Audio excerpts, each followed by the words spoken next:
الرحیم اللہ تبارک و تعالیٰ کے پاکیزہ نام سے آغاز کرتے ہیں جو بہت مہربان نہایت رحم والا ہے۔ حدیث نمبر 447 چل رہی تھی اور جس کا خلاصہ یہ ہے کہ حضرت ابن عباس رضی اللہ تعالیٰ عنہما نے حضرت اکرمہ اور اپنے بیٹے حضرت علی رضی اللہ تعالیٰ عنہما کو حضرت ابو سعید رضی اللہ تعالیٰ عنہ کے پاس بھیجا کہ ان کے پاس جا کے حدیث سنیں۔ یہ دونوں آئے، حدیثیں بیان ہوئیں اور پھر مسجد کی تعمیر کا ذکر چل پڑا، تو حضرت ابو سعید رضی اللہ تعالیٰ عنہ نے اس میں حضرت عمار رضی اللہ تعالیٰ عنہ کا بھی تذکرہ کیا کہ صحابہ کرام مسجد نبوی کی تعمیر کے سلسلے میں ایک اینٹ اٹھا رہے تھے اور آپ جوش میں 2 اینٹیں اٹھا رہے تھے۔ تو رحمت کونین صلی اللہ علیہ وسلم نے جب آپ کو اس حالت میں دیکھا کہ بدن پہ مٹی ہے، داڑھی میں مٹی ہے، تو سرکار نے آ کے مٹی کو جھاڑا اور پھر فرمایا کہ عمار پر افسوس ہے کہ اسے باغیوں کی ایک جماعت قتل کرے گی، یہ انہیں جنت کی طرف بلا رہا ہوگا اور وہ اس کو دوزخ کی دعوت دیں گے۔ یہی علماء نے لکھا ہے۔ اور حضرت ابو سعید کہتے ہیں کہ حضرت عمار کہا کرتے تھے کہ میں فتنوں سے اللہ کی پناہ میں آتا ہوں۔ تو ہمیں بھی یہ دعا مطلب اپنی دعاؤں میں شامل کرنی چاہیے کہ آج بھی بہت فتنے ہیں، بہت زیادہ۔ خاندانوں میں کتنے فتنے آپ دیکھیں، محلوں میں دیکھیں، اسکول کالج یونیورسٹی میں دیکھیں، کوئی انسان فیکٹری میں کام کرتا ہے، کسی ادارے میں کام کر رہا ہے، وہاں کتنے فتنے ہیں، ٹانگیں لیگ پولنگ اتنی زیادہ ہے کچھ حد نہیں، اور لوگ الزام تراشیاں کرنا اور بہتان لگانا، غیبتیں اور کیا کچھ فتنے ہمارے نمودار ہیں۔ تو اللہ تعالی ہمیں بھی ان فتنے اور فساد سے محفوظ فرمائے، یہ دعا اپنی دعاؤں میں شامل کرنی چاہیے۔ آگے فرماتے ہیں اگلا باب امام بخاری رحمۃ اللہ علیہ نے قائم فرمایا، باب الاستعانۃ بالنجار والصناع فی اعواد المنبر والمسجد، یعنی مسجد کی ممبر کی سیڑھیوں اور مسجد میں بڑھئی جس کو ترخان بھی کہتے ہیں، کارپینٹر اور مستری یعنی جو کنسٹرکشن کا کام کرتے ہیں، اس سے مدد حاصل کرنا، اس کا باب۔ حدیث نمبر 448 ہے اور حضرت سہل رضی اللہ تعالیٰ عنہ اس کے راوی ہیں، یہ کہتے ہیں کہ نبی کریم صلی اللہ علیہ وسلم نے ایک عورت کی طرف پیغام بھیجا کہ تم اپنے بیٹے کو حکم دو جو بڑھئی ہے کہ وہ میرے لیے ممبر کی سیڑھیاں بنا دیں جس پر میں بیٹھوں گا۔ تو پہلے رحمت کونین صلی اللہ علیہ وسلم کھڑے ہو کر بس خطبہ دیتے تھے، بیٹھنے کی جگہ نہیں تھی، کوئی ممبر وغیرہ نہیں تھا، ایک کھجور کا تنا تھا جس سے سرکار ٹیک لگا کر بس خطبہ دے دیا کرتے تھے۔ پھر بعد میں سرکار نے یہ حکم ارشاد فرمایا، لیکن پہلے اگلی حدیث دیکھ لیں، پھر اس کے بعد یعنی کہ تھوڑی سی وضاحت عرض کر دیں اور پھر اس کے بعد اگلی حدیث دیکھیں۔ 449 حدیث ہے۔ حضرت جابر رضی اللہ تعالیٰ عنہ کہتے ہیں کہ ایک عورت نے آ کر نبی کریم صلی اللہ علیہ وسلم کی خدمت میں عرض کی کہ اے اللہ کے رسول، کیا میں آپ کے لیے ایسی چیز نہ بنا دوں کہ جس پر آپ بیٹھیں، یعنی خطبہ دیتے ہوئے بیان کرتے ہوئے اس پہ آپ بیٹھیں، کیونکہ میرا لڑکا بڑھئی ہے۔ تو آپ نے فرمایا اگر تم چاہو، یعنی اگر تم چاہو تو بنوا دو۔ بس اس عورت نے پھر ایک ممبر بنوا دیا۔ اب ان دونوں حدیثوں میں دیکھیں تھوڑا سا بظاہر اختلاف سے نظر آتا ہے۔ ایک حدیث میں ہے کہ سرکار نے عورت کو کہا کہ اپنے بیٹے بڑھئی سے کہو کہ وہ ممبر بنا دے، اور یہاں ایک عورت نے آ کر آفر کی تھی یہ۔ تو علماء کہتے ہیں کہ ان دونوں میں یوں موافقت پیدا کر سکتے ہیں کہ ہو سکتا ہے پہلے وہ عورت آئی ہو کہ یا رسول اللہ میں ممبر بنوا دوں، اور سرکار نے کسی وجہ سے اس میں تاخیر فرمائی ہو کہ اچھا بنوا دو، پھر منع کر دیا ہو، اور پھر بعد میں جب پختہ ارادہ ہوا تو پھر خود پیغام بھجوا دیا کہ اچھا بھائی ہم نے روکا تھا بنوا دو۔ یوں اس قسم کے معاملات ہوئے ہوں گے تو یہ دونوں کے اندر پھر موافقت پیدا ہو جائے گی۔ لیکن خلاصہ کلام یہ ہوا کہ ایک عورت نے جیسے آ کر خود آفر کیا رسول اللہ میرا بیٹا بڑھئی میں ممبر بنوا دوں، تو یہ بڑی پیاری بات ہوتی ہے کہ اپنے بزرگوں کی خدمت کے لیے اور ان کی مطلب آسانی کے لیے اپنی خدمات پیش کرنا، ان کے لیے کام آ جانا، یہ بڑی بات ہوتی ہے۔ تو یہ صحابہ تو خیر اللہ کے نبی تھے سامنے، آج بھی اگر آپ کے کوئی بزرگ ہیں، شیخ ہیں، یا کوئی عالم دین ہیں آپ کے اطراف میں، کوئی مفتی صاحب ہیں، کوئی دین کا اچھا کام کرنے والے ہیں، تھوڑی بہت کبھی زندگی میں ان کی خدمت آپ کر لیں، یہ بہت اچھی چیز ہوتی ہے کہ انسان کے لیے باعث بخشش و مغفرت بھی ہو سکتی ہے۔ جیسے دیکھیں حضرت ابن عباس رضی اللہ تعالیٰ عنہ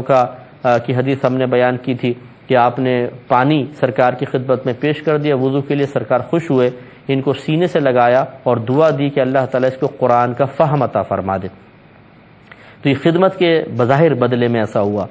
اور حضرت ربیعہ رضی اللہ تعالیٰ عنہ، مشکات کی حدیث پاک بڑی مشہور ہے کہ آپ فرماتے ہیں کہ رات میں میرا یہ کام تھا کہ سرکار جب حجرے سے باہر تشریف لاتے تو میں مسواک اور لوٹا پیش کر دیا کرتا تھا۔ تو ایک دفعہ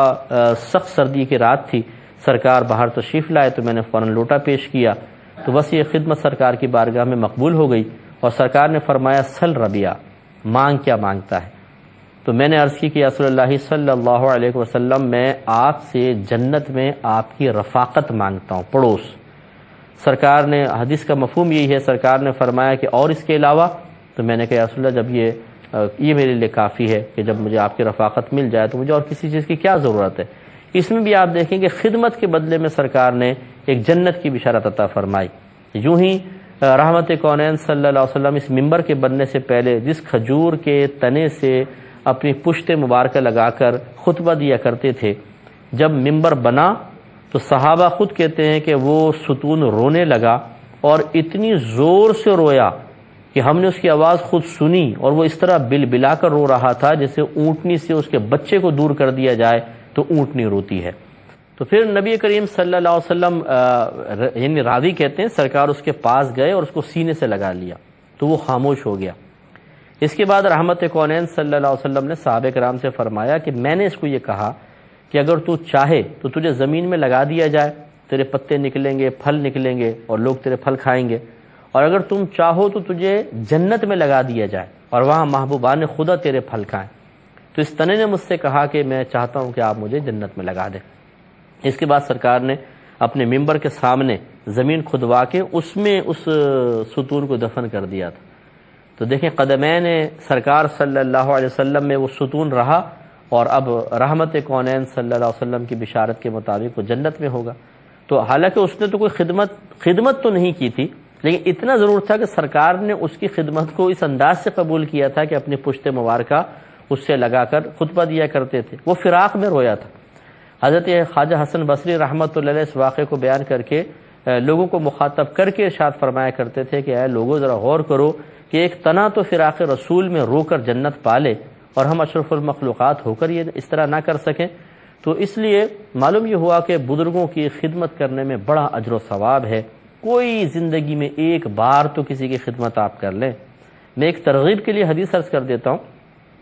کہ رحمت کونین صلی اللہ علیہ وسلم ارشاد فرماتے ہیں کہ میدان محشر میں ایک جہنمیوں کی لائن لگی ہوگی، ان کے سامنے سے ایک جنتی کا گزر ہوگا،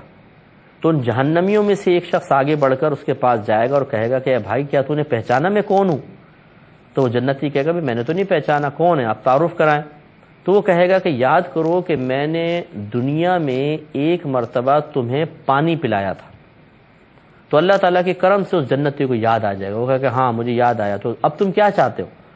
تو وہ جہنمی کہے گا کہ دیکھو تم تو جنتی ہو، جنت کی طرف جا رہے ہو، تو تم میرے لیے اللہ تعالیٰ کی بارگاہ میں سفارش کر دو، یعنی اس پانی کی خدمت کے بدلے میں بس سفارش کر دو۔ تو یہ جنتی اللہ تعالیٰ کی بارگاہ میں اس کی سفارش کرے گا۔ رحمت کونین صلی اللہ علیہ وسلم ارشاد فرماتے ہیں کہ اللہ تعالیٰ فرمائے گا کہ اپنے اس بھائی کا ہاتھ پکڑ اور اس کو بھی جنت میں لے جا۔ تو آپ غور کریں کہ ایک عام آدمی، ایک عام انسان کو جو جنتی ہو رہا ہے اس کو پانی پلا دیا، تو اس کی سفارش اللہ تعالیٰ اس کے حق میں قبول کر رہا ہے۔ اور پھر جو بزرگوں کی خدمت کریں، بڑے لوگوں کی خدمت کریں جو نیک ہیں، پرہیزگار ہیں، متقی ہیں، علماء ہیں، مفتیان کرام ہیں، اور اس کے ساتھ ساتھ اگر وہ مشائخ بھی ہیں، عالم بھی ہیں اور شیخ بھی ہیں، ان کی خدمت، تو پھر یہ میدان محشر میں ہمارے لیے بھی سفارش کا اور نجات و بخشش کا ذریعہ بن سکتا ہے۔ اس لیے کوشش ضرور کریں تاکہ اس کی برکات حاصل ہوں۔ اور معلوم یہ ہوا کہ دیکھیں بتدریج چیزیں ایجاد ہوتی رہیں، پہلے ممبر نہیں تھا، پھر بعد میں ممبر بنا ہے۔ تو ممبر گویا کہ سرکار صلی اللہ علیہ وسلم کی سنت کریمہ ہے، ممبر کو استعمال ہم کر ہی رہے ہیں اور سنت کی نیت سے استعمال کرنا چاہیے۔ اگلا باب قائم کیا ہے باب من بنا مسجدن، اس کا باب کہ جس نے مسجد بنائی۔ تو یہ کہتے ہیں حضرت عثمان بن عفان، حضرت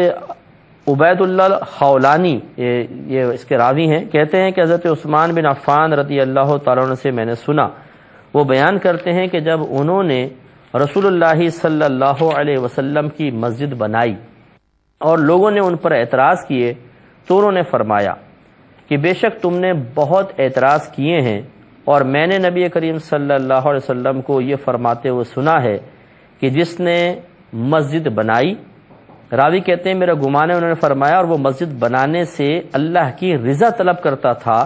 تو اللہ تعالیٰ اس کے لیے جنت میں اس کی مثل بنا دے گا، یعنی جیسے مسجد بنائی ایسے گھر جنت میں تعمیر کر دے گا۔ اس کی شرح انشاءاللہ ذکر کریں گے، لیکن نیکسٹ پروگرام میں۔ وآخر دعوانا ان الحمدللہ رب العالمین۔